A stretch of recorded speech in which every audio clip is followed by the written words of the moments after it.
Buku Lemuria Atlantis Nusantara. Bagian 3. Karya Santo Sabah. Dibuat sebagai wacana keilmuan berdasar telaah dan kajian akademik. Dalam upaya mengembalikan sejarah benar Indonesia. Tentang kaum Ad dan Atlantis dalam rangkuman beberapa mitologi. Kita akan dapat menemukan gambaran terhadap kaum Ad dan Atlantis dalam tradisi paling kuno dari berbagai ras. Raja Agung Musulman yang agung adalah Set Ad Ben Ad atau Set Ad anak Ad atau Atlantis. Di antara orang-orang Arab penghuni pertama negeri itu dikenal sebagai orang-orang Adites dari nenek moyang mereka, yang disebut Ad, cucu Ham. Adites ini mungkin adalah orang Atlantis atau Atlantis. Mereka dipersonifikasikan oleh seorang raja yang dianggap asal nenek moyangnya, dan diberi beberapa abad kehidupan setelahnya. Dalam buku, Sejarah Kuno Timur, Lenormand dan Chevalier, volume 2, halaman 295. Mereka datang dari timur laut. Dia menikahi 1000 istri, memiliki 4000 anak laki-laki, dan hidup selama 200 tahun. Keturunannya berlipat ganda. Setelah kematiannya, anak-anaknya Sadit dan Sedat memerintah sebagai pengganti Adites. Pada masa yang lalu, orang-orang dari Ad adalah 1000 suku, masing-masing terdiri dari beberapa ribu pria. Penaklukan besar dikaitkan dengan Sedat, dia sangat berkuasa dan berwibawa konon, semua sebagai pendahulu bangsa Arabia dan Irak. Migrasi orang Kanaan, pendirian peradaban di Suriah, dan invasi gembala ke Mesir oleh banyak penulis Arab dikaitkan dan diawali oleh ekspedisi Sedat ini. Ibid, halaman 296.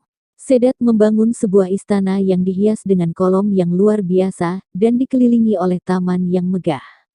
Itu namanya Irem. Itu adalah surga yang dibangun Sedat dalam meniru surgawi, yang telah didengarnya. Sejarah Kuno Timur, halaman 296. Dengan kata lain, sebuah ras kuno yang menyembah kepada matahari, dengan prosesi ritual penyembahan yang hebat kemudian menaklukkan Arab pada awal sejarah. Mereka adalah anak-anak Atlantis. Raja mereka mencoba membuat istana dan taman Eden seperti Atlantis. Orang-orang Adites dikenang oleh orang Arab sebagai ras yang hebat dan beradab. Mereka digambarkan sebagai pria bertubuh raksasa, kekuatan mereka sama dengan ukuran mereka, dan dapat mudah memindahkan batu-batu besar. Mereka adalah arsitek dan pembangun yang ulung. Mereka banyak mendirikan monumen yang tinggi dari kekuatan mereka, dan karenanya, di antara orang Arab muncul kebiasaan menyebut reruntuhan batu besar yang tersisa dengan sebutan bangunan orang Adi. Sampai hari ini orang Arab mengatakan kaum Ad. Dalam Al-Quran mereka disebut telah membuat bangunan-bangunan yang mereka bangun di tinggi tempat-tempat tinggi untuk hal yang sia-sia, ungkapan yang membuktikan bahwa penyembahan berhala mereka dianggap telah diwarnai dengan budaya sabisme atau pemujaan terhadap bintang. Lenormand, dalam legenda ini, kita menemukan jejak peradaban tinggi, konstruktor bangunan besar, dengan peradaban maju, serupa dengan Chaldea, yang menganut agama yang mirip dengan Babel. Kemajuan material bersekutu dengan kebejatan moral yang hebat dan ritus cabul. Fakta-fakta ini pasti benar dan benar-benar sejarah karena di mana-mana mereka bertemu dengan orang-orang Ethiopia, di antara orang Kanaan, saudara mereka berasal. Juga malapetaka besar yang menghancurkan seluruh bangsa Adite, kecuali sedikit orang yang melarikan diri karena mereka telah meninggalkan penyembahan berhala. Awan hitam menutupi daerah mereka di mana seluruh kawasan terjadi badai dahsyat dan banjir besar, yang menyapu bersih segalanya. Kaum Adites pertama diikuti oleh kaum Adite kedua, mungkin kaum Adite kedua inilah yang telah lolos dari bencana besar itu. Pusat kekuasaannya adalah Kekaisaran Seba. Kaum Adites bertahan selama 1000 tahun. Peninggalan orang-orang Adites terlihat dari monumen yang ada di Mesir juga. Orang Mesir itu sendiri, rambut mereka berwarna merah atau terbakar sinar matahari. Kuil besar mereka adalah bangunan piramid. Sejarah Kuno Timur, halaman 321. Agatarchides tentang Sabian, dari buku, De Mari Erithreo, hal 102, rumah mereka dihiasi dengan sangat luar biasa, dan peralatan dari segala jenis, emas dan perak, tempat tidur dan perak, dan semua perabotan dengan kekayaan menakjubkan. Bangunan mereka miliki dengan kolom berselubung emas atau perak. Pada fris ornamen, dan kerangka pintu tempat mereka menaruh piring emas batu berharga.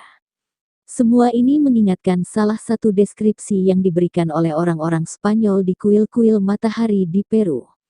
Orang-orang di situ menyembah dewa-dewa Fenisia dengan nama sedikit berubah, agama mereka adalah penyembah utama matahari. Ini pada awalnya adalah agama tanpa bentuk, tanpa penyembahan berhala, dan tanpa imamat. Ibid, halaman 325. Mereka menyembah matahari dari puncak piramida, mereka percaya pada keabadian jiwa.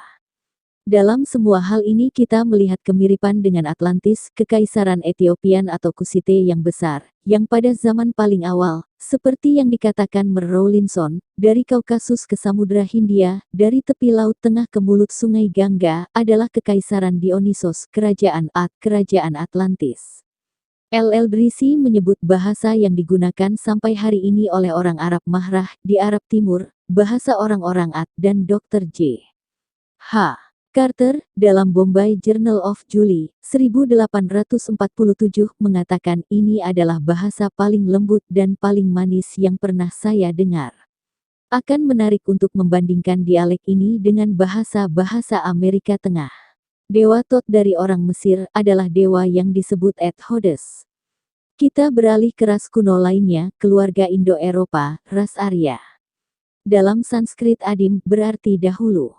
Di antara orang Hindu-Os menyebut orang pertama adalah Atima, istrinya adalah Heva. Mereka tinggal di sebuah pulau, dikatakan sebagai Sri Lanka, mereka meninggalkan pulau itu dan sampai di sana tanah utama ketika terjadi bencana alam yang hebat, komunikasi mereka dengan tanah orang tua selamanya terputus. Hal ini tercatat dalam Alkitab di India. Di sini kita tampaknya memiliki ingatan tentang penghancuran Atlantis. Brian mengatakan At adalah yang pertama. Orang Persia menyebut orang pertama At-Amah. Adon adalah salah satu nama dari dewa tertinggi Fenisia, dari itu berasal dari nama dewa Yunani Adonis. Tercatat dalam Arf Genesis adalah Arat of the Kusites, sekarang dikenal sebagai Ruat. Ini adalah serangkaian kota yang terhubung 12 mil di sepanjang pantai, penuh dengan reruntuhan yang paling besar dan megah dahulunya.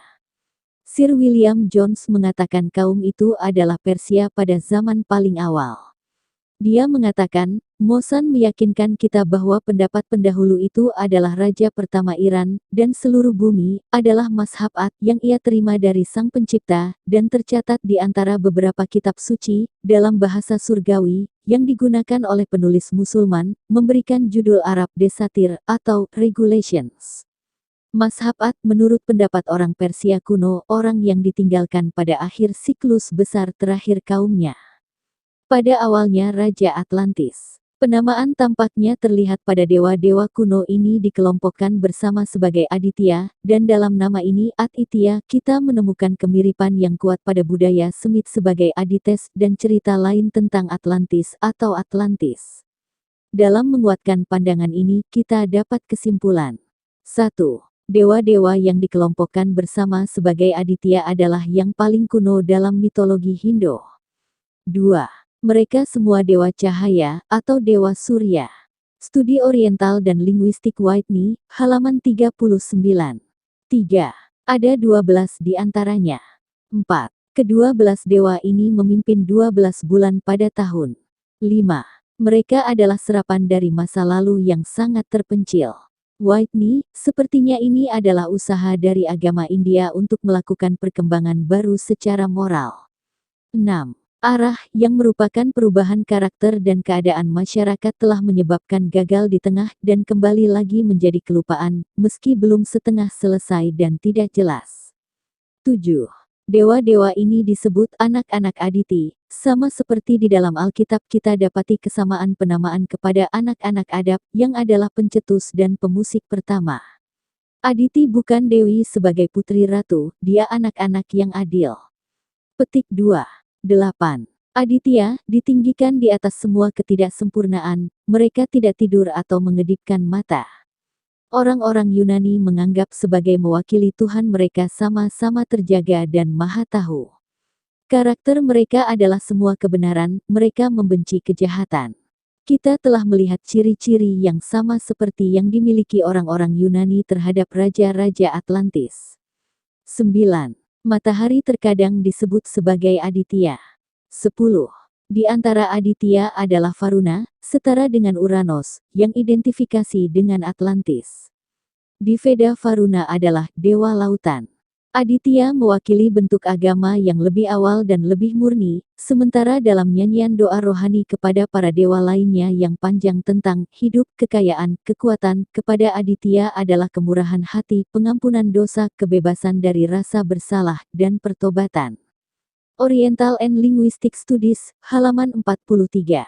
Aditya, seperti orang-orang Adites, diidentifikasi dengan doktrin tentang keabadian jiwa. Yama adalah dewa tempat tinggal di luar. Dalam cerita Persia ia muncul sebagai Yima, dan dibuat penguasa zaman keemasan dan pendiri surga. Ibid, halaman 45. Lihat Zamna, halaman 167 ante. Mengingat semua fakta ini, seseorang tidak dapat meragukan bahwa legenda anak-anak orang-orang Adites dan orang Aditya, semuanya mengacu pada Atlantis.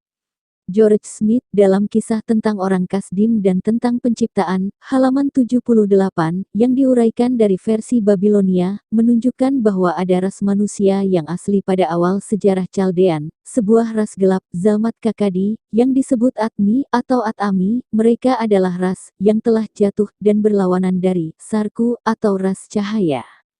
Kejatuhan mungkin mengacu pada kehancuran mereka oleh banjir besar, sebagai akibat dari degradasi moral dan kemarahan para dewa. Nama Adam digunakan dalam legenda, tapi sebagai nama ras, bukan laki-laki. Kejadian, bab 3:2, dengan jelas mengatakan bahwa Tuhan menciptakan manusia laki-laki dan perempuan, dan memanggil nama mereka Adam. Artinya, orang-orang itu adalah Atami, orang-orang At, atau Atlantis. Penulis kitab Kejadian, kata M. Subel, dalam berbicara tentang orang-orang yang ditelan oleh bencana, selalu menggambarkan mereka sebagai Hadam, manusia Adamite. Ras Kain hidup dan berkembang biak jauh dari tanah Set, dengan kata lain, jauh dari tanah yang hancur oleh bencana. Yosefus, yang memberi kita keterangan tentang tradisi primitif orang Yahudi, memberitahu kita, bab 2 halaman 42, bahwa Kain melakukan perjalanan di banyak negara, sebelum ia sampai di tanah Nod. Alkitab tidak mengatakan kepada kita bahwa ras Kain mati oleh bencana. Kain keluar dari hadapan Tuhan, dia tidak memanggil namanya orang-orang yang dihancurkan adalah anak-anak Yehuwa. Semua ini menunjukkan bahwa koloni besar telah dikirim oleh sebuah sumber peradaban sebelum tenggelam di laut. Di seberang lautan kita menemukan orang-orang Guatemala mengklaim keturunan mereka dari dewi yang disebut Etit, atau nenek moyang yang hidup selama 400 tahun, dan pertama kali mengajarkan menyembah Tuhan yang benar, yang di kemudian hari mereka lupakan. Bunch of Native Races, Vol. I, halaman 75. Sementara batu kalender di Meksiko yang terkenal menunjukkan bahwa matahari biasa disebut Tonatiuh tapi saat itu disebut sebagai dewa bencana itu kemudian dipanggil atau Tonatiuh atau Et Onatiuh. Valentinis, Mexican Calendar Stone, Seni Maya Arkeologi, halaman 15. Dengan demikian kita menemukan anak-anak At di dasar semua ras manusia yang paling kuno, yaitu orang-orang Ibrani, Arab, Kasdim, Hindoos, Persia, orang Mesir, orang Ethiopia, orang-orang Meksiko, dan orang-orang Amerika Tengah. Kesaksian sejarah menunjukkan bahwa semua ras ini jika ditelusuri awal mereka kembali ke Atlantis. Bisa disimpulkan bahwa kaum Adites yang diketahui oleh bangsa Arab bukanlah kaum Ad yang pertama melainkan merupakan sisa-sisa manusia yang selamat dari bencana kaum Ad dan pindah ke Arab Selatan. Ini sebenarnya sesuai dengan ayat Al-Quran. Dan bahwasanya dialah Tuhan yang memiliki bintang Syirah dan bahwasanya dia telah membinasakan kaum Ad yang pertama dan kaum Samud. Maka tidak seorang pun yang ditinggalkannya hidup. Dan kaum Nuh sebelum itu. Sesungguhnya mereka adalah orang-orang yang paling lalim dan paling durhaka. Qs An-Najm 49-52. Dan mungkin sekali kaum Ad juga mempunyai ritual pemujaan terhadap benda-benda langit misalnya terhadap bintang Sirius. Kalau kita telaah kaum Adites yang mendarat di Arab Selatan akhirnya berkembang menjadi kaum Saba yang kita tahu memuja matahari. Situs Göbekli Tepe yang berusia 11,000 tahun, sama dengan waktu kehancuran Atlantis menurut Plato, juga sepertinya mengkultuskan bintang Sirius. Kita bisa melihat kesamaan-kesamaan cerita yang bersumber dari kitab suci sebagai berikut. 1. Menurut Bible pendiri Tower of Babel adalah Nimrod anak dari Kus bin Ham bin Nuh, sedangkan menurut Book of Jubilee tinggi Tower of Babel adalah 2484 meter. Ini adalah bangunan yang tertinggi di dunia dan belum ada yang menyamainya sampai saat ini. 2. Menurut Al-Quran kaum Ad mendirikan pilar-pilar yang sangat tinggi yang belum pernah dibuat sebelumnya di muka bumi. 3. Menurut mitologi Yunani Atlas menopang langit dan bumi dan disimbolkan dengan pilar yang menjulang tinggi menyentuh langit. Bapak dari Atlas menurut mitologi Yunani adalah Iapetus yang kemungkinan adalah Yafits bin Nuh. Sedangkan menurut Plato, bapak dari Atlas adalah Poseidon yang kemungkinan adalah Sidon bin Kanaan bin Ham bin Nuh. 4. Menurut mitologi India Kasyap adalah bapak dari para Adityas yang juga dikenal sebagai para Devas. Kasyap kemungkinan adalah Kus bin Ham bin Nuh, sedangkan para Adityas kemungkinan adalah kaum Ad. Istri-istri Kasyap adalah anak-anak Prajpati atau Yafits bin Nuh. 5. Jadi kaum Ad kemungkinan adalah keturunan Yafits dan Ham. Ini juga sesuai narasi Bible di mana pendiri Tower of Babel adalah Nimrod anak dari Kus bin Ham bin Nuh. Sesuai juga dengan legenda bangsa Arab bahwa kaum Adites Ad adalah keturunan Ham bin Nuh. Jadi para Adityas dari mitologi India itu kemungkinan adalah Nimrod dan kaumnya yang membangun Tower of Babel yang mempunyai tinggi 2484 meter. Ini yang disebutkan oleh Al-Quran sebagai kaum Ad yang membangun pilar-pilar Iram yang tidak pernah dibuat sebelumnya di muka bumi ini. Dan ini yang disebut sebagai Atlas dalam mitologi Yunani yang juga terkenal dengan pilarnya yang sampai menyentuh langit, dan Atlas juga merupakan anak dari Iapetus atau Yafits bin Nuh. 6. Kaum Ad dihancurkan oleh angin menurut Al-Quran. Menurut Bible Menara Babel juga dihancurkan oleh angin. Menurut mitologi India, Indra pemimpin para Adityas Devas adalah penguasa angin badai dan petir. Menurut mitologi Yunani, para Titans, kelompok raksasa di mana Atlas adalah salah satunya, dihancurkan oleh Zeus sang penguasa angin badai dan petir. 7. Kaum Ad digambarkan sebagai kaum yang sombong akan kekuatan mereka dan suka menyiksa dengan bengis dan kejam atau bisa juga dikatakan kaum Ad mempunyai ciri kaum penjajah imperialis. Di Bible disebutkan, Tuhan membesarkan Yafits bin Nuh dan keturunannya. Dan ia akan tinggal di tenda-tenda milik Sam bin Nuh dan keturunannya. Dan Kanaan bin Ham bin Nuh dan keturunannya akan menjadi pelayan-pelayannya. 8. Di mitologi India, para Adityas Devas dipuja dan disembah. Di mitologi Yunani para Titans di mana Atlas adalah salah satunya, merupakan kelompok raksasa yang tadinya menguasai dunia. Setelah itu karena kekejaman Cronus pemimpin Titan maka Zeus mengadakan konfrontasi dan mengalahkan para Titan. Sebagai tambahan informasi dari mitologi India ada kisah daerah Patala yang merupakan daerah tempat tinggal para Asura. Daerah Patala dibagi menjadi 1. Atala 2. Vitala 3. Sutala 4. Talatala 5. Mahatala 6. Rasatala 7. Patala, Nagaloka. Salah satu daerah Patala yaitu Atala, sangat mirip pengucapannya dengan Atlantis. Iram atau Menara Babel atau Pilar Atlas, di dalam mitologi India terdapat kisah Gunung Meru yang dideskripsikan sangat tinggi. Dan ternyata pada awal abad ke-20 seorang berkebangsaan Hungaria Marek Aurel Stein menemukan manuskrip-manuskrip Dunhuang yang diperkirakan berasal dari abad kedua Masehi di dalam gua 1000 Buddha. Menariknya salah satu dokumen menggambarkan Gunung Meru sebagai sebuah menara. Mungkinkah ini wujud asli Gunung Meru, yaitu sebuah menara yang sangat tinggi yang disebut juga Menara Babel. Iram dalam bahasa Yahudi berarti bercahaya, bersinar, sining, yaitu penduduk Iram yang mempunyai bangunan-bangunan yang tinggi. Qs Al-Fajr 7 bisa diartikan penduduk kota bercahaya yang mempunyai bangunan-bangunan yang tinggi. Ini mirip dengan deskripsi kota metropolitan di zaman modern. Ketika kita beralih ke Hindu kita masih menemukan Raja Atlantis ini. Dalam buku Sansekerta kita menemukan referensi untuk dewa disebut Deva Nahusa, yang telah diidentifikasi oleh para sarjana dengan Dionysos. Dia terhubung dengan sejarah tertua dan mitologi di dunia. Dia dikatakan telah menjadi kontemporer dengan Indra, Raja Meru, yang juga didewakan, dan yang muncul dalam Veda sebagai bentuk utama dari representasi yang tertinggi. Warna-warna hangat imajinasi yang digunakan dalam menggambarkan kebesaran Deva Nahusa untuk waktu yang ia kontrol berdaulat urusan di Meru. Dia menaklukkan 7 dwipas dan memimpin pasukannya melalui semua negara yang dikenal di dunia, dengan cara kebijaksanaan tak tertandingi dan kepahlawanan ajaib ia membuat kerajaannya yang universal. Petik 2. Di sini kita melihat bahwa Dewa Besar Indra, dewa utama dari orang Hindu, sebelumnya Raja Meru, dan bahwa Deva Nahusa, Deva, Nusas, Dionysos juga telah Raja Meru, dan kita harus ingat bahwa Theopompus memberitahu kita bahwa Pulau Atlantis itu dihuni oleh Meropes. Lenormand telah mencapai kesimpulan bahwa orang-orang pertama di dunia kuno orang-orang Mero.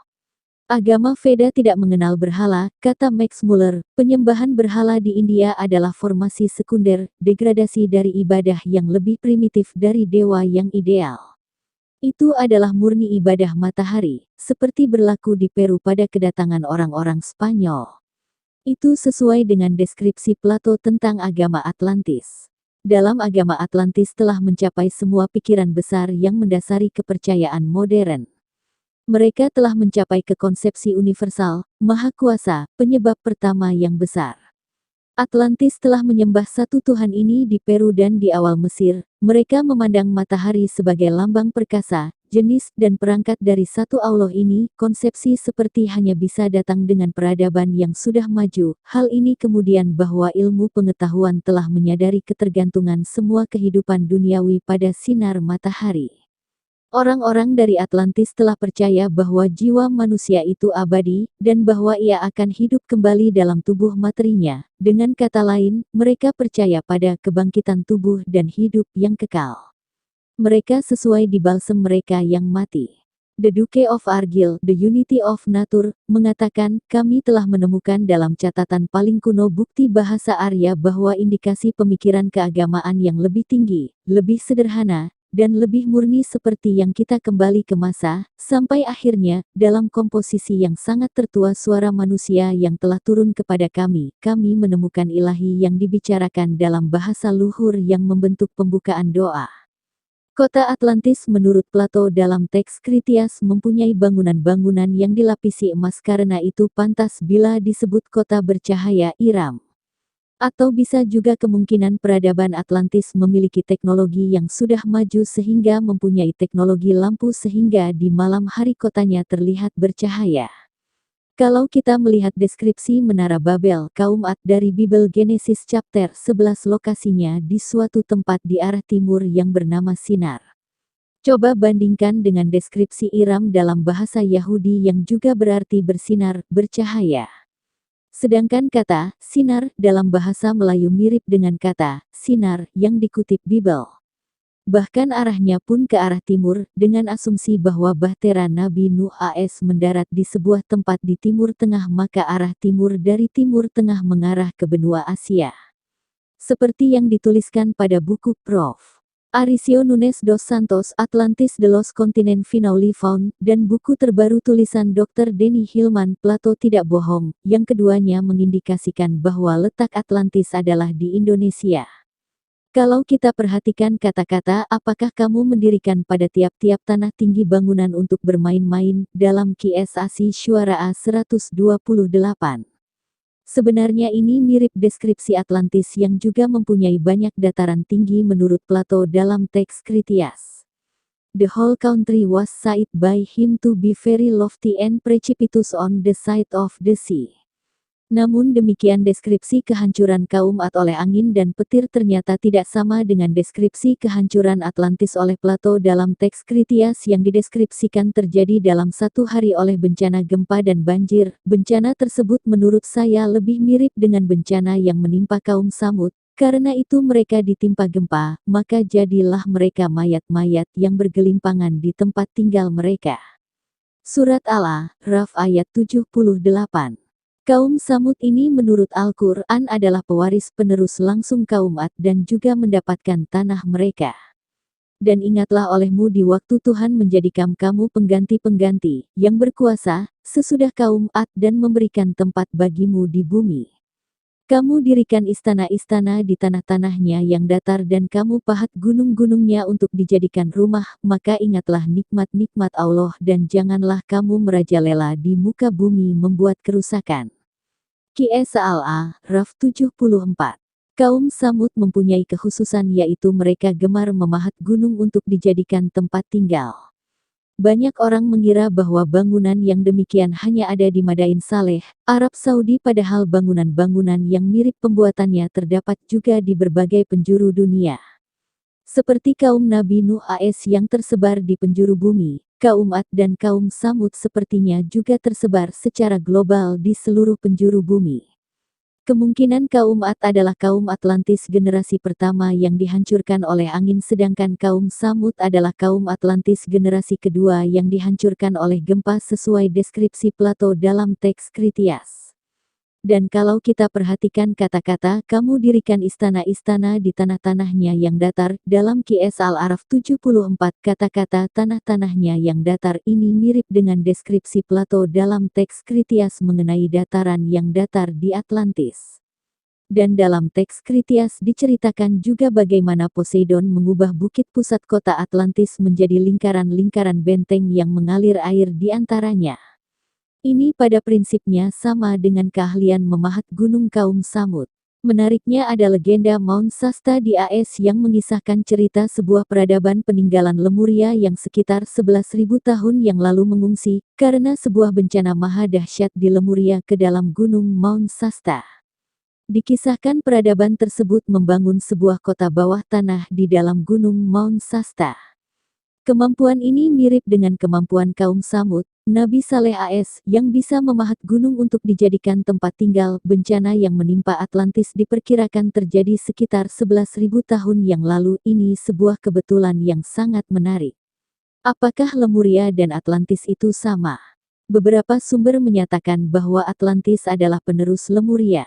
Kita tahu kaum Samud adalah penerus dari kaum Ad. Apakah Lemuria mengacu ke peradaban yang dibangun pertama kali oleh kaum Ad? Apakah Atlantis mengacu ke peradaban kaum Samud? Kapan kiranya kaum Ad muncul di muka bumi dan di manakah lokasi peradaban kaum Ad ini? Mari kita ikuti penjelasan selanjutnya tentang Lemuria. Peta yang menunjukkan Lemuria pada batas yang terbesar, dari kisah Atlantis dan hilang Lemuria oleh W. Scott Elliot. Peta dalam buku ini didasarkan pada dokumen asli teosofis Charles W. Leadbeater. Lemuria. Para peneliti menempatkan era peradaban Lemurian di sekitar periode 75.000 SM 11.000 SM. Gagasan benua Lemuria terlebih dahulu eksis dibanding peradaban Atlantis dan Mesir kuno diperoleh dari penjelasannya dari sebuah karya Augustus Le Plongeon, tahun 1826 sampai tahun 1908, seorang peneliti dan penulis pada abad ke-19 yang mengadakan penelitian terhadap situs-situs purbakala peninggalan bangsa Maya di Yucatan. Informasi tersebut diperoleh setelah keberhasilannya menerjemahkan beberapa lembaran catatan kuno peninggalan bangsa Maya. Dari hasil terjemahan, diperoleh beberapa informasi yang menunjukkan hasil bahwa bangsa Lemuria memang berusia lebih tua daripada peradaban nenek moyang mereka Atlantis.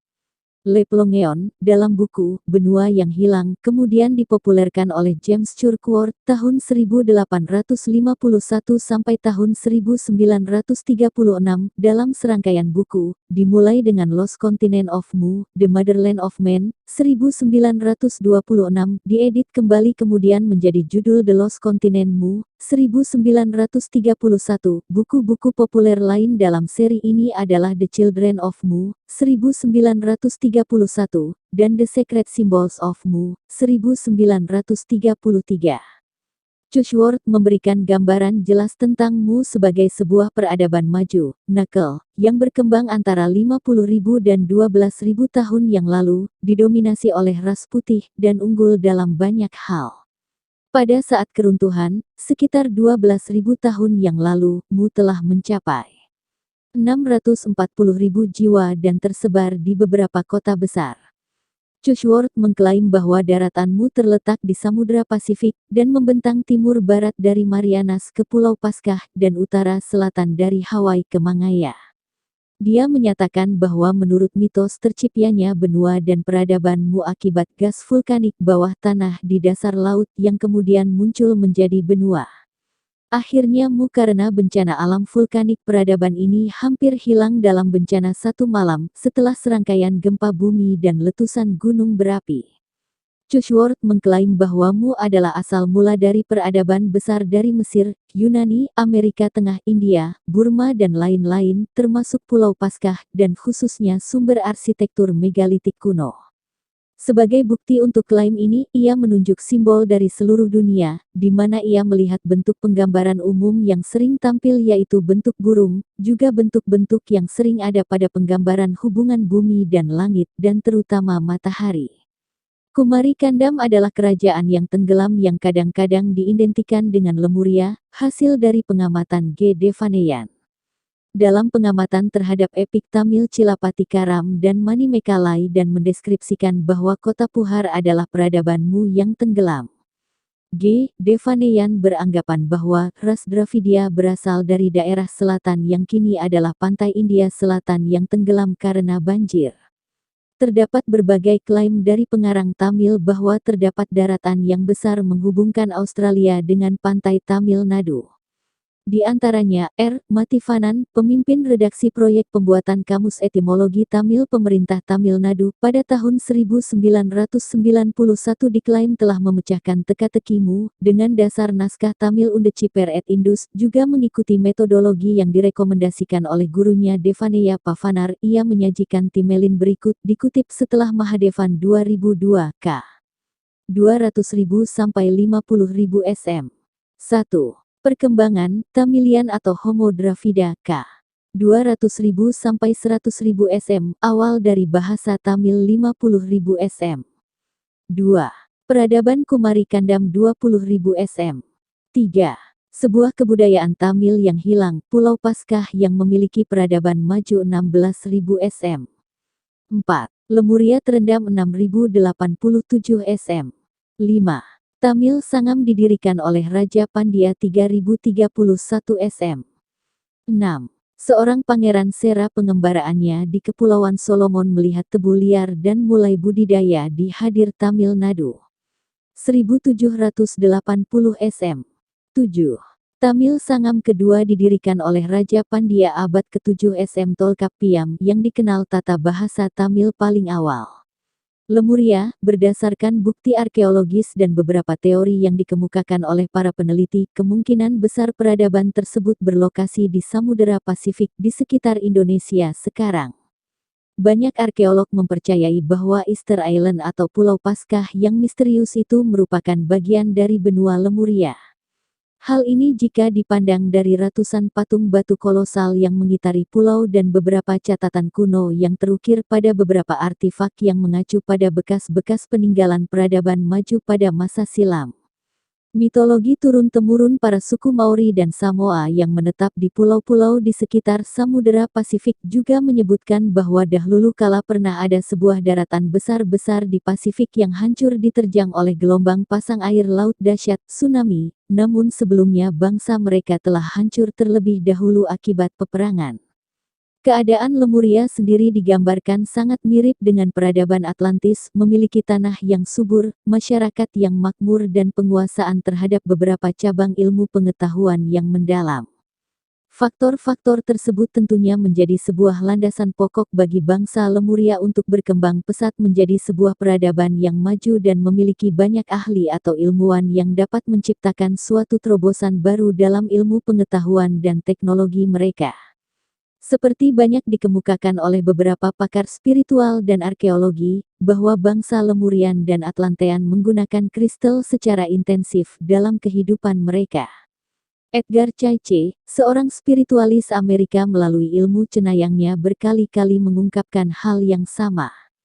Kuil-kuil Lemuria dan Atlantis menempatkan sebuah kristal generator raksasa yang dikelilingi kristal-kristal lain, baik sebagai sumber tenaga maupun guna berbagai penyembuhan. Banyak info mengenai Atlantis dan Lemuria diperoleh dengan main channel kristal-kristal Old Soul yang pernah digunakan pada kedua zaman ini.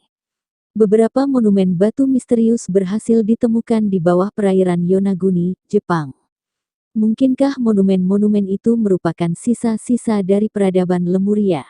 Namun, berbeda dengan bangsa Atlantis yang lebih mengandalkan fisik, teknologi dan gemar berperang, bangsa Lemuria justru dipercaya sebagai manusia-manusia dengan tingkat evolusi dan spiritual yang tinggi, sangat damai dan bermoral.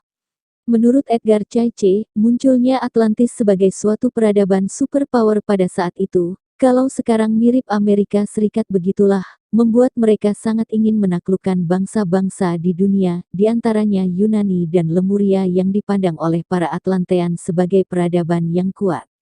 Berbekal peralatan perang yang canggih serta strategi perang yang baik, invasi Atlantis ke Lemuria berjalan seperti yang diharapkan. Karena sifat dari Lemurian yang menjunjung tinggi konsep perdamaian, mereka tidak dibekali dengan teknologi perang secanggih bangsa Atlantean, sehingga dalam sekejap Lemuria pun jatuh ke tangan Atlantis. Para Lemurian yang berada dalam kondisi terdesak, akhirnya banyak meninggalkan bumi untuk mencari tempat tinggal baru di planet lain yang memiliki karakteristik mirip bumi. Mungkin keberadaan mereka saat ini belum kita ketahui. Ada yang mengatakan saat ini mereka tinggal di planet Terra di gugus bintang Pleiades. Mungkin kisah para Lemurian yang meninggalkan bumi untuk menetap di planet lain ini sedikit tidak masuk akal, tapi perlu kita ketahui bahwa teknologi mereka pada saat itu sudah sangat maju. Penguasaan teknologi penjelajahan luar angkasa mungkin telah dapat mereka realisasikan di jauh-jauh hari. Tentunya penguasaan teknologi yang sama pada era peradaban kita ini belum bisa disandingkan dengan kemajuan teknologi yang mereka ciptakan. Dari sekelumit kisah yang diuraikan, dapat ditarik kesimpulan bahwa para Lemurian tidak musnah oleh bencana gempa bumi dan air bah seperti yang dialami oleh para Atlantean, namun karena peranglah yang membuat sebagian dari mereka berguguran. Sementara semenjak kekalahannya oleh bangsa Atlantis, otomatis wilayah Lemuria dikuasai oleh para Atlantean, sampai saat akhirnya daratan itu diterpa oleh bencana yang sangat dahsyat yang kemudian menenggelamkannya bersama beberapa daratan lainnya, termasuk diantaranya Atlantis itu sendiri. Samudera Hindia terdapat sebuah benua yang panjang dari Kepulauan Sunda di sepanjang pantai selatan Asia ke pantai timur Afrika. Ini benua besar yang saat ini bernama Kalimantan. Sclater, seorang Inggris, telah menyebutnya sebagai benua Lemuria. Kemungkinan nama ini diambil dari nama binatang monyet seperti hewan yang menghuni wilayah itu yang dikemungkinan di sini pertama kali berkembangkan kera antropoid. Juga banyak anggapan dan perkiraan kemungkinan umat manusia hidup dan berawal ada. Alfred Wallace telah membuktikan hal ini dengan fakta chorological, bahwa kenyataan saat ini bahwa Kepulauan Melayu terdiri dua bagian yang sama sekali berbeda. Pembagian Barat Indo-Malayan Archipelago, yang terdiri dari pulau-pulau besar Kalimantan, Jawa dan Sumatera, adalah sebelumnya dihubungkan dengan Malaka dengan benua Asia, dan mungkin juga dengan benua Lemurian. Pembagian timur di sisi lain Austro Kepulauan Melayu, yang terdiri Celebes, Maluku, New Guinea, Solomon Islands, yang sebelumnya langsung terhubung dengan Australia. Kedua divisi yang sebelumnya dua benua yang dipisahkan oleh selat, tetapi untuk sekarang sebagian besar tenggelam di bawah permukaan laut. Pembagian Wallace, semata-mata atas dasar pengamatan chorological yang akurat, bahkan mungkin cara paling akurat untuk menentukan posisi selat ini, yang pada bagian ujung selatan yaitu laut di antara Bali dan Lombok. Jadi sejak es mencair yang ada di bumi, batas-batas air dan tanah telah mengalami perubahan bentuk dan luasan, dan kita dapat ditegaskan bahwa bentuk dan luasan benua dan pulau-pulau tidak pernah tetap dalam hitungan jam bahkan untuk dalam 1 menit. Penyebab lain adalah oleh akumulasi lumpur, yang membeku menjadi batu padat dan permukaan laut naik sebagai pulau-pulau baru. Tidak ada geografi terbentuk, yang tanpa dasar geologi. Nama Lemuria, seperti di atas dinyatakan, awalnya diadopsi oleh Sclater yang kemungkinan hal ini dijadikan nama benua ini berasal dari nama hewan jenis lemuroid yang hidup dan berkembang di pulau ini. Tulisan Arwales, tidak diragukan lagi dan sangat dimungkinan anggapan ini benar. Hal ini di mana penelitian dari penyebaran geografis dari hewan tersebut dapat diteliti dan disimpulkan. Benua ini merupakan apa yang memungkinkan zoologi utama wilayah ada pada beberapa zaman geologi masa lalu. Jika kita menganggap bahwa itu terdiri seluruh daerah yang sekarang dihuni oleh hewan lemuroid, tentu wilayahnya sepanjang dari Afrika Barat ke Burma, Cina Selatan dan Sulawesi, daerah yang mungkin ditempati dan hidup hewan ini. Dalam tulisan lain yang merujuk pada hubungan masa lampau terdahulu antara subwilayah Ethiopia dan Madagaskar, juga menyebutkan penyebaran jenis lemurin. Pandangan ini didukung oleh dasar penelitian geologi di India, yang menunjukkan kepada kita bahwa Ceylon dan selatan India terutama diketahui dari batuan granit dan metamorf tua, sedangkan sebagian besar semenanjung adalah pembentukan tersier, dengan beberapa patch terisolasi dari batu sekunder.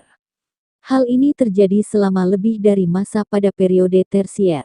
Ceylon dan India yang dibatasi oleh sebagian besar laut dan mungkin dibentuk bagian dari benua luas atau pulau besar. Hal yang banyak terjadi penyebaran fauna dengan Malaya, ketika masih berupa dataran besar dan lempeng benua Hindostan dibentuk dengan tanah yang sangat kaya dan beragam jenis fauna Himalocina. Imigrasi cepat dari jenis hewan baru berlangsung juga, dan banyak jenis hewan mamalia dan burung juga punah. Di antara reptil dan serangga juga ada yang bertahan, atau bentuk-bentuk yang lebih tua yang dapat bertahan terhadap kondisi lokal menjadi terusir, sehingga antara kelompok-kelompok ini saja yang kita dapat menemukan sejumlah besar hewan yang mungkin termasuk sisa-sisa kuno fauna dari benua selatan sekarang terendam.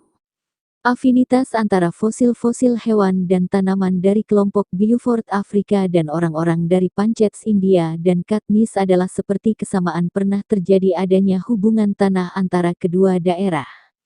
Tapi kemiripan dari Afrika dan India fauna fosil tidak berhenti dengan waktu Permian dan Triasik. Sumber awal tanaman dari kelompok Uitenhage telah dilengkapi 11 bentuk tanaman, 2 di antaranya Mertate telah mengidentifikasikan kemiripan dengan tanaman tulis Raj Mahal India. Ernst Haeckel, sebuah sketsa hipotetis asal monofiletik dan perkembangan dari 12 ras manusia di bumi berasal dari Lemuria, Naturliche. Skopfungsgeschichte, plat 15.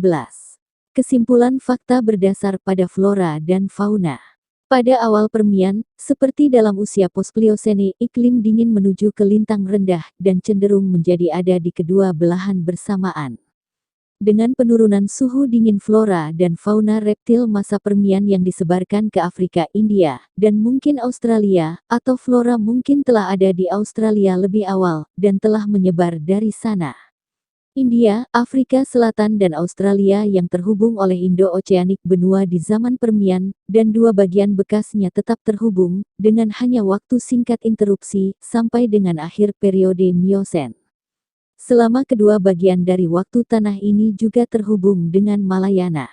Secara umum dengan beberapa penulis sebelumnya, saya menganggap bahwa posisi tanah ini didefinisikan oleh berbagai terumbu karang yang sekarang ada di antara Laut Arab dan Afrika Timur. Hingga akhir Nummulitik kurun zaman ada hubungan langsung, kecuali mungkin untuk periode singkat ada antara India dan Barat Asia. Dalam diskusi yang diikuti Profesor Ramsay, setuju dengan pandangan Afrika dengan India dan Australia bersatu secara geologi di masa lalu.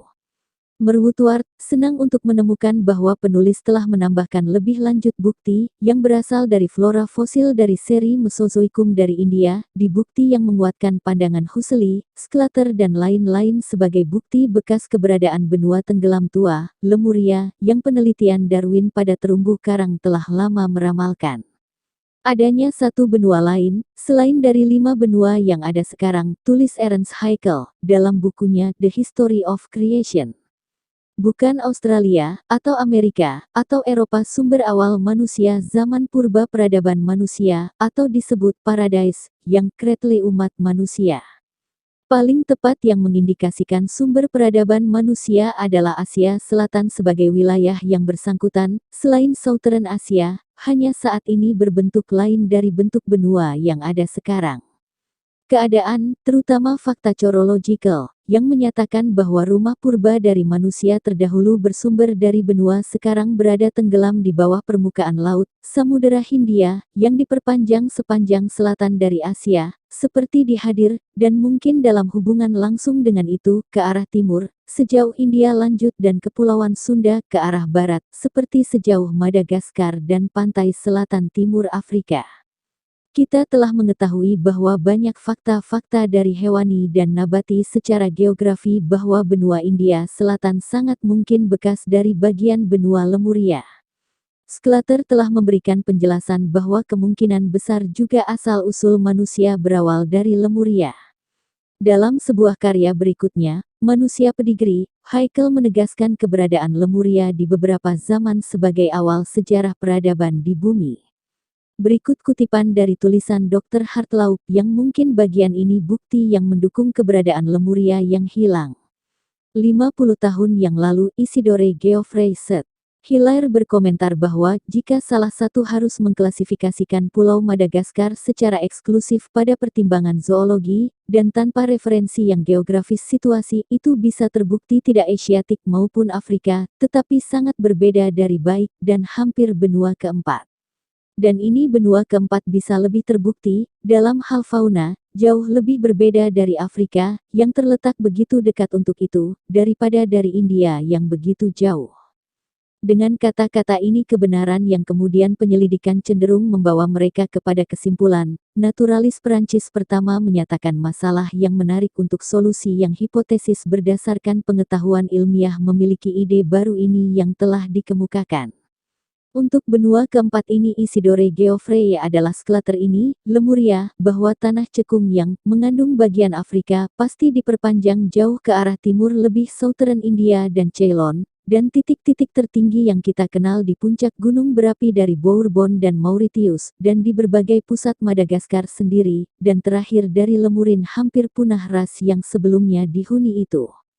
Petik 2. Atlantis adalah berakar dari peradaban Lemuria pada subakar keempat di benua Lemuria yang dapat ditelusuri dari pengamatan geologi budaya juga flora dan faunanya. Peradaban Atlantis dimulai dari peradaban awal yaitu Lemuria berlangsung selama jutaan tahun berjalan.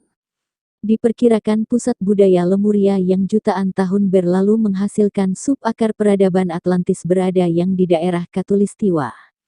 Daerah kekuasaan Lemuria sangat luas karena diketahui dari temuan situs Kepulauan Cape Verde beberapa mil dari pantai Sierra Leone, dalam arah selatan timur melalui Afrika Australia, masyarakat pulau dan beberapa kepulauan di tengah lautan, beberapa mil jauh dari benua pulau besar, sekitar ukuran saat ini Amerika Selatan, yang tersebar di sisa Samudra Pasifik dan termasuk Cape Horn dan bagian dari Patagonia. Sebuah jajaran yang luar biasa luas dalam peta Lemuria adalah panjang besar, dan dikarena kemundurannya menjadi bagian yang akhirnya hanya kecil, dari selat yang memisahkan dua benua besar menjadi yang benua memiliki saat ini telah terbagi, dan itu diketahui saat ini yang ada di selat antara Pulau Bali dan Lombok bertepatan dengan bagian dari selat yang kemudian dibagi dua benua tersebut. Selat ini terus dari arah utara ke arah barat, hingga pantai timur Kalimantan, kesimpulan Ernst Haeckel. Peta yang menunjukkan Lemuria dalam jangka waktu kemudian, dari kisah Atlantis dan hilang Lemuria. Menurut Scott Elliot, serangkaian bencana alam mendahului tenggelamnya akhir dari benua. Dengan mengacu pada penyebaran fauna dan flora, dan keberadaan begitu banyak jenis umum ke India dan Afrika mempunyai kesamaan, menunjuk oleh Mer Blandford, itu akan diamati bahwa antara bagian dari India dan bagian besar Afrika ada hubungan tanah langsung selama periode peta pertama, dan bahwa hubungan kesamaan itu sebagian dipertahankan pada periode peta kedua juga. Sementara perbandingan peta Atlantis dengan orang-orang dari Lemuria akan menunjukkan bahwa perhubungan darat terus-menerus ada, sekarang di satu, hingga sekarang ini. Penyebutan Pulau Poseidonis yang kemudian disebut sebagai Pulau Sunda atau Sunda Land adalah pulau yang terakhir dari sisa benua Atlantis yang kemudian tenggelam pada tahun 9564 SM, membentuk pulau-pulau yang seperti terlihat saat ini, dengan sebutan Nusantara. Dalam beberapa penelitian dikemukakan bahwa makhluk manusia terdahulu berukuran raksasa, yang dimungkinkan juga bahwa peradaban Lemurian dihuni manusia dengan ukuran besar. Dengan tubuh ras pertama dari peradaban manusia dengan bentuk-bentuk astral kemudian secara bertahap diselimuti dalam bentuk fisik. Tapi meskipun ras akar kedua mungkin disebut fisik, tubuh mereka yang terdiri dari ether, mereka sama-sama terlihat oleh penglihatan hingga saat ini. Ada penjelasan tentang hal tersebut dengan istilah sebuah nama yaitu Manu. Untuk kata Manu kita akan dapati penjelasan lengkap pada budaya Bali di bawah nanti yang membuktikan bahwa peradaban Nusantara adalah peradaban awal yang ada di muka bumi. Perlu dicatat di sini bahwa teknologi peradaban Lemuria sudah berada pada level tertinggi yang ada di muka bumi bahkan telah mampu hidup pada planet Mars, Bumi dan Merkuri yaitu dari ras eterik kedua, kemudian pada ras ketiga adalah ras peradaban Lemurian. Tubuh mereka telah menjadi material, yang terdiri dari gas, cairan dan padatan yang merupakan tiga bagian terendah subdivisi dari bidang fisik tetapi gas dan cairan masih mendominasi. Tumbuhan gandum dan binatang lebah adalah berasal dari planet Venus, bukan asli planet Bumi. Keadaan itu tidak sampai pada pertengahan periode Lemurian, manusia mengembangkan struktur tulang yang kuat untuk menjelaskan kemungkinan proses di mana bentuk eterik berubah menjadi bentuk yang lebih fisik dan bentuk fisik yang lembut dan bertulang akhirnya berkembang menjadi struktur seperti manusia seperti saat ini. Hal itu dapat diketahui dalam penelitian pada atom fisik permanen. Deskripsi manusia Lemurian. Berikut ini adalah deskripsi dari seorang pria Lemurian pada subras mungkin kelima. Perawakannya adalah raksasa, dengan tinggi tubuh antara 12 sampai 15 kaki. Kulitnya sangat gelap, warna coklat kekuningan. Dia memiliki rahang bawah yang panjang, wajah datar, mata kecil tapi tajam pandangannya dan jarak antar mata berjauhan, sehingga ia bisa melihat ke samping serta di depan. Sementara ada sebuah mata di belakang kepala, pada bagian mana dari kepala tidak ada rambut, tentu saja memungkinkan dia untuk melihat ke arah belakang. Dia tidak punya dahi, tapi tampaknya ada gulungan daging kepala dapat bergerak miring ke belakang dan ke atas dengan cara yang agak aneh.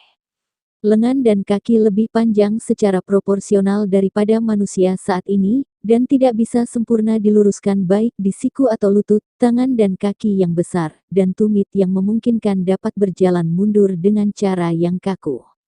Sosok itu terbungkus jubah longgar berasal dari kulit hewan, seperti badak tapi lebih bersisik, mungkin kulit binatang yang kita sekarang tahu hanya melalui sisa fosil. Di sekitar kepalanya, di mana rambut cukup tumbuh pendek, sepotong kulit yang melekat jumbai cerah merah, biru dan warna lainnya. Di tangan kirinya ia menggenggam senjata, yang tak diragukan lagi digunakan untuk pertahanan atau serangan. Tangan kanannya memutar ujung tali panjang yang terbuat dari semacam akar tanaman, di mana ia memimpin reptil besar dan mengerikan, agak menyerupai Plesiosaurus. Lemurians benar-benar menguasai binatang ini dan melatih mereka dan mempekerjakannya dalam berburu hewan lainnya. Deskripsi dari seorang pria Lemurian pada subras ketujuh berkembang mengarah pada jenis unggul dan baik, meskipun tampilan fisik tidak seperti laki-laki yang hidup saat ini. Sementara tampilannya adalah rahang bawah, bibir berat tebal, wajah rata, dan mata mencorong luar biasa. Mereka punya dahi, sedangkan bentuk dari tumit telah jauh berkurang. Dalam salah satu subras cabang ketujuh ini, kepala bisa digambarkan sebagai hampir berbentuk telur, kecil akhir telur menjadi paling atas dengan mata lebar dan sangat dekat atas, bertubuh tidak besar, dan munculnya tangan, kaki dan anggota badan umumnya telah menjadi lebih seperti orang-orang saat ini dengan tampilan fisik mirip seperti orang negro saat ini. Orang-orang subras cabang ketujuh ini berada pada peradaban yang bertahan lama, dan selama ribuan tahun mendominasi sebagian dari suku-suku lainnya yang tinggal di benua Lemurian yang luas dan bahkan pada masa di akhir peradaban Lemurian, ketika punahnya rasial sub terdahulu tampaknya mereka tetap ada, mereka melakukan perkawinan subras pertama Atlantis. Keturunan Lemurian sementara tetap ada dipertahankan tampak pada karakteristik subras cabang ketiga, pada penampilan fisik milik subras cabang keempat berpenampilan umum mereka tidak berbeda dengan beberapa Indian Amerika, kecuali bahwa kulit mereka memiliki kebiruan. Atlantis. Scott Elliot menulis bahwa benua itu hancur secara bertahap, dengan bencana yang terjadi 800.000, 200.000 dan 80.000 tahun yang lalu, dengan sisa-sisa terakhir dari Atlantis menjadi benua Pulau Poseidonis, terletak di dekat Azores, yang pada 9564 BC tenggelam dalam malapetaka yang dirujuk dalam banyak tulisan kuno, termasuk yang ada di Plato. Di Atlantis, peradaban zaman keemasan kuno berangsur-angsur merosot peradabannya menjadi bangsa yang barbarisme karena orang-orang yang hanya mengikuti hawa nafsu diri mereka sendiri, menjadi kehancuran peradaban dan perusak terhadap kehidupan.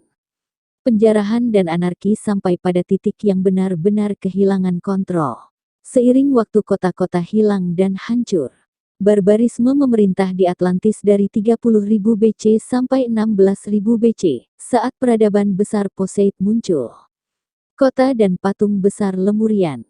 Selama bagian akhir dari subras ke-6 dan ke-7 mereka belajar untuk membangun kota-kota besar. Dengan mega arsitektur, sesuai dengan tubuh raksasa mereka kota pertama dibangun di atas wilayah sepanjang pegunungan di benua itu terlihat di Pulau Madagaskar. Kota besar lain dijelaskan dalam Secret Doctrine telah juga seluruhnya dibangun di daerah vulkanik. Terletak sekitar 30 mil sebelah barat Pulau Paskah kemudian dihancurkan oleh serangkaian letusan gunung berapi. Raksasa patung Pulau Paskah dengan ketinggian sekitar 27 kaki dengan bahu 8 kaki selanjutnya dari Lemuro Atlantis bahwa patung-patung itu juga mulai didirikan. Agama berkembang pada subras ke-7 dengan simbol perlambang pemujaan pada matahari.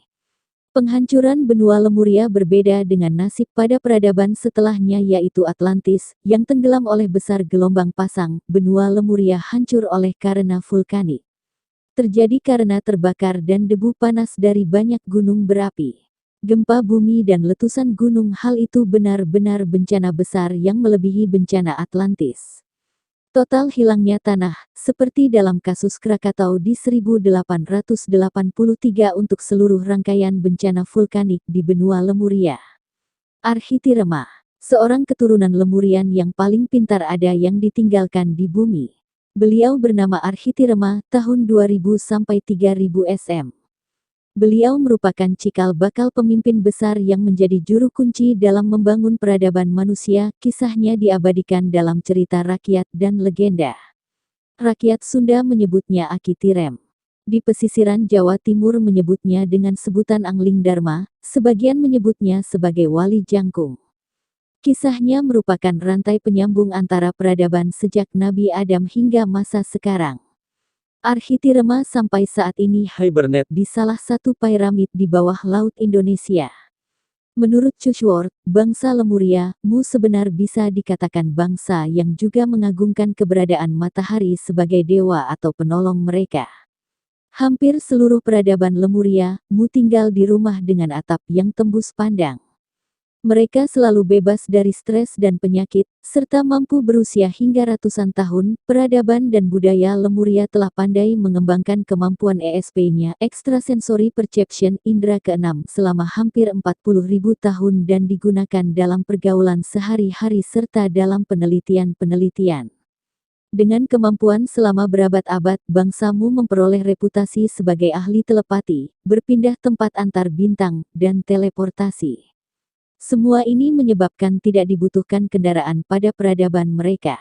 Hampir semua ilmuwan yang menulis kisah tentang bangsa Lemuria, mengatakan bahwa mereka secara umum merupakan bangsa yang vegetarian, hidup bercocok tanam, hidup di luar outdoor, memiliki budaya untuk hidup seimbang dengan alam dan bumi, serta hanya menggunakan sedikit teknologi keilmuan. Bangsa Lemuria lebih berkonsentrasi dalam bermeditasi dan pengembangan ESP. Rata-rata bangsa Lemuria, tidak berminat pada teknologi seperti pada bangsa Atlantis yang hidup pada zaman setelahnya dan lebih memilih untuk bereksperimen dengan energi psikis untuk memindahkan objek, dibuktikan oleh Uri Geller dalam risetnya di Stanford University pada tahun 1970-an, meskipun mereka juga menggunakan gelombang dengan frekuensi tinggi, tenaga matahari, energi kristal, dan teleportasi untuk membuat dan memindahkan objek. Sebuah laporan penelitian tentang budaya di peradaban Lemuria, ditulis oleh seorang pria bernama Cerf, seorang ahli sejarah Resucrucian, mendeskripsikan bahwa ujian-ujian yang harus dilakukan sebelum menikah oleh bangsa Lemuria muda sebelum berumah tangga. Para tetua menyuruh pria dan wanita untuk memberikan semua harta bendanya hingga mereka tidak memiliki apapun. Tanpa pakaian, makanan, rumah tempat tinggal untuk berteduh, ataupun alat-alat untuk berumah tangga, wanita dan pria itu kemudian ditinggalkan di hutan belantara selama sebulan, 28 hari tanpa pakaian. Dalam jangka waktu itu, mereka harus membuat tempat berteduh, membuat sendiri pakaian mereka, mencari makanan mereka sendiri, membuat peralatan, dan memberikannya untuk pasangannya tanpa terlibat dalam adu argumen dan tanpa ada pikiran buruk antara mereka berdua. Jika mereka dapat melalui ujian tersebut, maka mereka akan dinikahkan dan harta benda mereka yang sebelumnya akan dikembalikan kepada mereka. Namun, jika ujian tersebut gagal mereka jalankan, maka mereka tidak akan dinikahkan. Migrasi. Menurut Cerf, seorang ahli sejarah Resucrucian, bangsa Lemuria bermigrasi dari benua Mid-Pasifik ke benua Atlantis di mana mereka berkembang menuju kesempurnaan. Bukti-bukti peninggalan menggambarkan adanya penemuan-penemuan yang mengagumkan, yang tampak seperti cerita fiksi ilmiah. Lampu yang menyala terang selama ribuan tahun tanpa dirawat, yang diceritakan oleh banyak sekali penulis kuno, adalah salah satu peninggalan dari Atlantis. Beberapa dari lampu ajaib ini masih menyala ketika penjelajah Spanyol menemukannya di pelosok hutan Amazon dari 10.000 tahun kemudian, didokumentasikan dalam buku Robert Charroux S. Peneliti sejarah kuno menemukan lampu ajaib masih menyala di Mesir, yang merupakan koloni Atlantis yang bernama Luxor, lebih dari 9 abad setelah banjir, di pintu kuil yang dilaporkan dapat membuka dan menutup secara otomatis, dan dijaga oleh robot-robot. Kota Kristal Atlantis. Penemuan ini didapatkan dalam dokumen kuno yang dibuat oleh Robert Charroux sama menakjubkannya dengan penemuan kota yang terendam di bawah air yang terletak di Kepulauan Bahama oleh 5 orang penyelam pada tahun 1970, piramida dengan corak emas yang megah dikelilingi oleh kubah-kubah, bangunan-bangunan persegi panjang, peralatan-peralatan metal yang tidak teridentifikasi, dan patung yang di atasnya terdapat misterius yang berisi 7 miniatur piramida. Kristal tersebut dibawa ke permukaan oleh Dr. Ray Brown, diketahui bahwa kristal tersebut dapat memperkuat energi benda yang dilewatinya. Kristal tersebut memancarkan cahaya yang dapat menyembuhkan penyakit. Kristal tersebut dibuat dengan metode yang masih tidak diketahui oleh para ilmuwan yang menelitinya saat ini. Kristal tersebut ditemukan pada ruangan yang bersinar secara misterius di dalam piramid bawah air dengan peralatan semacam pistol cahaya yang menyinarinya. Kamera Kirlian, yang dapat merekam gambar-gambar di luar batas kemampuan manusia, dalam pengamatan tersebut terlihat ada hal yang seperti menampakkan sebuah mata di dalam kristal yang tidak tampak oleh mata telanjang. Masih belum diketahui teknologi mana yang dapat membuat jalan yang terdiri dari campuran antara aspal dan mengandung magnesium oksida dan kerikil yang rata sejauh ratusan mil yang tetap utuh di dasar laut dalam kondisi lebih dari 10.000 tahun lebih. Jalan ini ditemukan di bawah air pada pantai timur oleh kapal selam penyelam dalam Aluminaut. Pada tahun 1977, terjadi sebuah kejadian misterius di Samudera Atlantik yang berhubungan dengan teknologi yang tidak diketahui. Sebuah piramida setinggi 650 kaki secara misterius bercahaya, dengan air berwarna putih yang berkilauan yang berubah menjadi hijau. Sebuah warna yang kontras dengan gelapnya air pada kedalaman laut. Penemuan itu difoto oleh Al Marahal pada ekspedisi Keisal. Foto-foto Dr. William Bell S. 1958 yang diambil pada dasar Samudera Atlantik menunjukkan sebuah puncak menara berukuran sekitar 6 kaki muncul di sebuah dasar yang menyerupai roda gigi dengan sinar yang aneh keluar dari dasar lubang. Apakah ini merupakan bekas lampu abadi, yang sering dituliskan oleh peneliti-peneliti kuno? Lampu abadi itu diberi tenaga oleh sebuah tenaga kosmik interdimensi yang diambil keluar dari atmosfer oleh sebuah bentuk konduktor kristal pada puncak piramid gedung.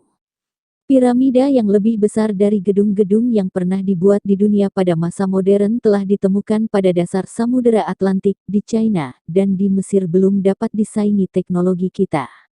Piramida-piramida ini memiliki semacam semen yang diakui oleh peneliti-peneliti kita jauh lebih baik dari yang kita gunakan sekarang.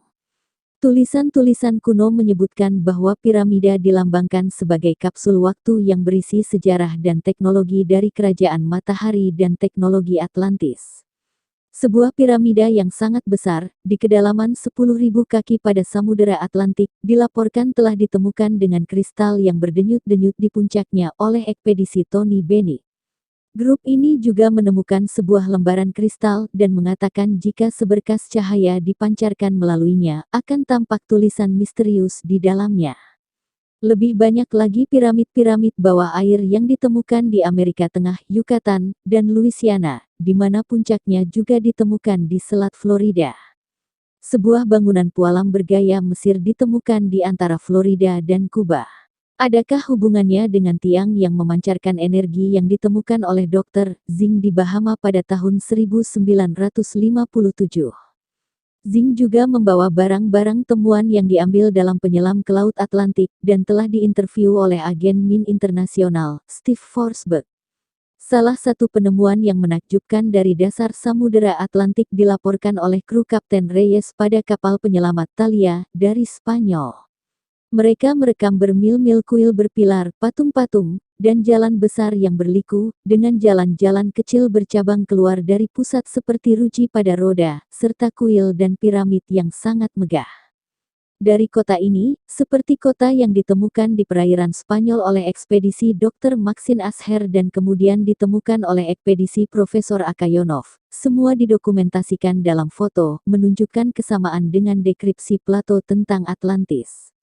Lebih dari 30 reruntuhan yang berbeda telah diketemukan di dasar Laut Atlantik sejak tahun 1956, dan dalam perpustakaan kuno, beberapa peta tua menunjukkan Atlantis dan laut penghubungnya telah ditemukan.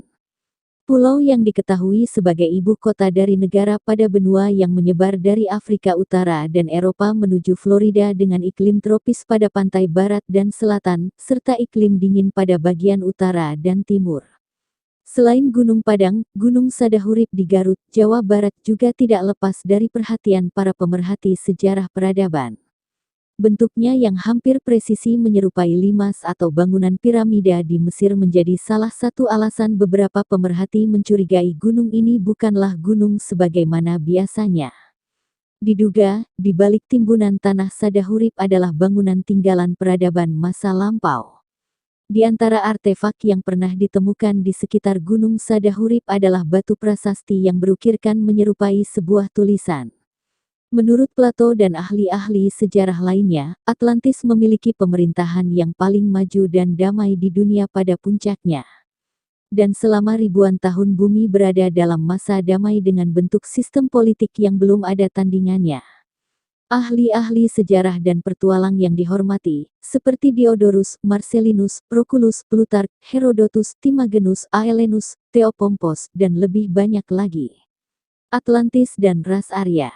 Edgar Cayce, Atlantis series dari 4 bacaan utama, 364-10, 378-13, 378-14, dan 2329-3, 364. Kira-kira beberapa abad yang lalu Atlantis berada pada periode yang berlangsung dari 210.000 SM sampai 10.014 SM. Peta yang menunjukkan Atlantis kecil dari benua Lemurian terbesar. Di tempat yang sekarang Samudera Pasifik, dari kisah Atlantis dan Lemuria. Plato, 427347 SM, menyatakan bahwa puluhan ribu tahun lalu terjadi berbagai letusan gunung berapi secara serentak menimbulkan gempa pencairan es dan banjir. Peristiwa itu mengakibatkan sebagian permukaan bumi tenggelam. Bagian itulah yang disebutnya benua yang hilang atau Atlantis. Penelitian mutakhir yang dilakukan oleh Ariso Santos menegaskan bahwa Atlantis itu adalah wilayah yang sekarang disebut Indonesia. Setelah melakukan penelitian selama 30 tahun, ia menghasilkan buku Atlantis, The Lost Continent Finally Found, The Definitive Localization of Plato's Lost Civilization, 2005. Santos menampilkan 33 perbandingan, seperti luas wilayah, cuaca, kekayaan alam, gunung berapi, dan cara bertani, yang akhirnya menyimpulkan bahwa Atlantis itu adalah Indonesia. Sistem terasisasi sawah yang khas Indonesia, menurutnya, ialah bentuk yang diadopsi oleh Borobudur, piramida di Mesir, dan bangunan kuno Aztec di Meksiko. Konteks Indonesia, bukan kebetulan ketika Indonesia pada tahun 1958 atas gagasan Prof. Dr. Mochtar Kusumaatmadja melalui UU No.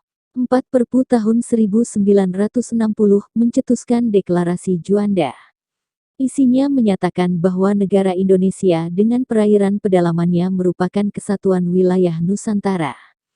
Fakta itu kemudian diakui oleh Konvensi Hukum Laut Internasional 1982. Merujuk penelitian Santos pada masa puluhan ribu tahun yang lalu, wilayah negara Indonesia merupakan suatu benua yang menyatu. Tidak terpecah-pecah dalam puluhan ribu pulau seperti halnya sekarang. Santos menetapkan bahwa pada masa lalu itu Atlantis merupakan benua yang membentang dari bagian selatan India, Sri Lanka, Sumatera, Jawa, Kalimantan, terus ke arah timur dengan Indonesia, yang sekarang sebagai pusatnya. Di wilayah itu terdapat puluhan gunung berapi yang aktif dan dikelilingi oleh samudera yang menyatu bernama Orientale, terdiri dari Samudera Hindia dan Samudera Pasifik. Teori Plato menerangkan bahwa Atlantis merupakan benua yang hilang akibat letusan gunung berapi yang secara bersamaan meletus. Pada masa itu sebagian besar bagian dunia masih diliput oleh lapisan-lapisan es era Pleistocene. Dengan meletusnya berpuluh-puluh gunung berapi secara bersamaan yang sebagian besar terletak di wilayah Indonesia, dulu itu, maka tenggelamlah sebagian benua dan diliput oleh air asal dari es yang mencair. Catatan Atlantis yang sesungguhnya menurut Timaeus dan Critias. Atlantis yang dideskripsikan oleh Plato merupakan sebuah bangsa yang benar-benar ada dalam sejarah. Hitler bahkan percaya bahwa bangsa Arya adalah keturunan langsung dari Atlantis yang membuat ia memerintahkan pencarian benua ini. Teks klasik Plato, Critias oleh Plato 360 SM diterjemahkan oleh Benjamin Jowett, New York, C. Scribner Sons, 1871. Timaeus dan Critias karangan Plato yang ditulis pada tahun 347 SM. Potongan-potongan kalimat ini terjemahkan dari Timaeus dan Critias versi Inggris terjemahan Benjamin Jowett. Timaeus dan Critias adalah sebuah buku yang ditulis dalam rupa dialog yang terjadi antara Timaeus, Critias, Hermokrates dan Sokrates. Dalam buku itu, kisah Atlantis diceritakan oleh Critias yang mendengar kisah itu dari kakeknya yang juga bernama Critias. Sedangkan Critias, sang kakek, mendengarnya dari Solon. Dan Solon mendengarnya dari para pendeta Mesir. Timaeus hanya sedikit menyinggung soal Atlantis. Sedangkan Critias lebih banyak mendeskripsikan Atlantis. Namun, Critias sepertinya belum diselesaikan oleh Plato. Dalam bahasan di bawah ini penulis akan menjelaskan gambar yang terukir pada relief Borobudur sesuai dengan apa yang diceritakan oleh Plato dalam dialog yang tertuang di bukunya. Pada buku karya penulis Santo Saba yang berjudul Borobudur Bukan Candi dan Borobudur True Back History dijelaskan dengan detail bahwa Borobudur bukan dibangun oleh Wangsa Sailendra dan bukan candi Buddha atau Hindu. Berlanjut ke bagian 4. By Santo Saba.